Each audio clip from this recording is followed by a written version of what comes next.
First, I want to ask you about, we just interviewed Darius Bryant, who's leading you in scoring and doing a terrific job. And when we were talking about him earlier, not only can he obviously score in bunches, but the thing that I loved is you said that this is a kid that plays basketball the right way. He understands the game. He understands what it takes to be a true, complete player.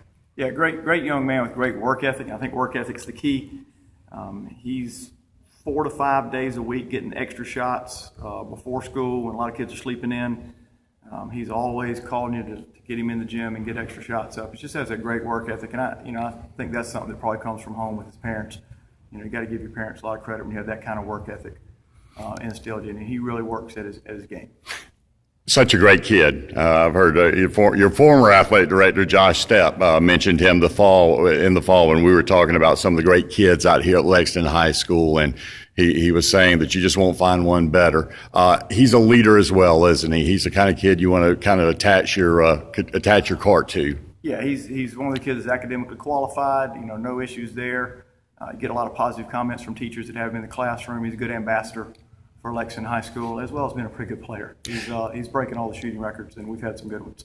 And I think it's an awesome attribute that he is a big-time scorer, but he's as selfless as any kid you'll have. Yeah, he wants to win bad, and if he makes mistakes in games by forcing or putting up an extra shot or two, it's honestly because he wants to win so bad, and he's just trying to figure the best way he can do to get it done. He really is a competitor. And he relies on his teammates. He needs them to create shots for him, and he knows that. But you're just not going to see a better work ethic in a kid. Now, speaking of the other teammates, you guys have an outstanding team that's performed very well this year, and obviously now's the time you want to really shift it into gear. Tell me a little bit about your squad, and what are the things that are going to be key to them doing for you guys to ultimately make a run in the playoffs? Well, 7 seniors is key for us. We're a very good, I would say, a high IQ basketball team.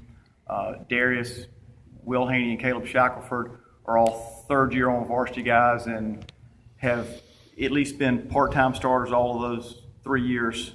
So a lot of good experience there. They know what we want to get done. They know how to get it done. And so a lot of experience there is definitely a plus for us.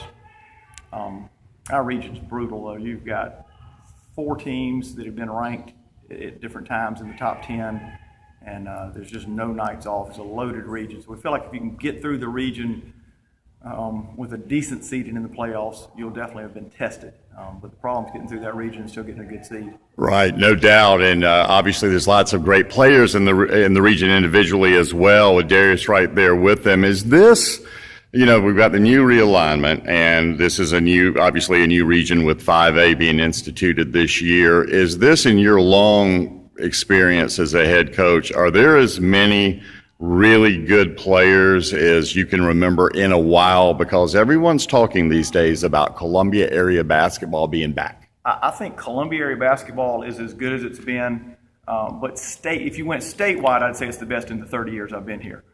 You've just got so many Division I players, really at all classifications of schools, as well as sophomores, juniors, and seniors. Probably more Division I players in South Carolina than there's ever been. As far as the Midlands or our region, we had some runs there in the late 90s where I think one of the years the last 4 teams left. I think we were in the upper state at the time. The last 4 teams left in the upper state were 4 teams out of our region. So the region's been to this level before, but as far as the state of South Carolina in basketball, public and private school, you got the kid Zion Williamson at Spartanburg Day that I think is the best player in the country as a junior. You've got, just tons of Division I and top 25 talent right here in the Midlands.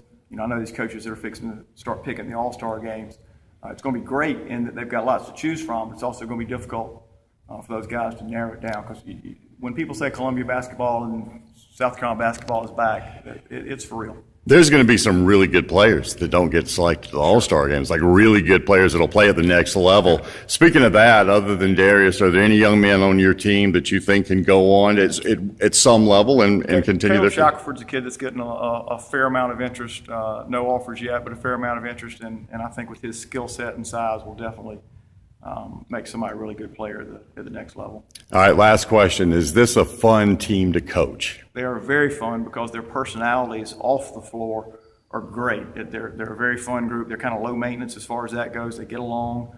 And they're fun to coach. And for the most part, they go hard in practice. We have to have that discussion every now and then, but for the most part, they go hard, and they're very enjoyable, great personality group. All right, Coach, good luck tonight. You have Dwight Noel coming in, and we appreciate you taking the time. I'll let you get back to your team, and we'll look forward to seeing you next week. Thanks, appreciate it.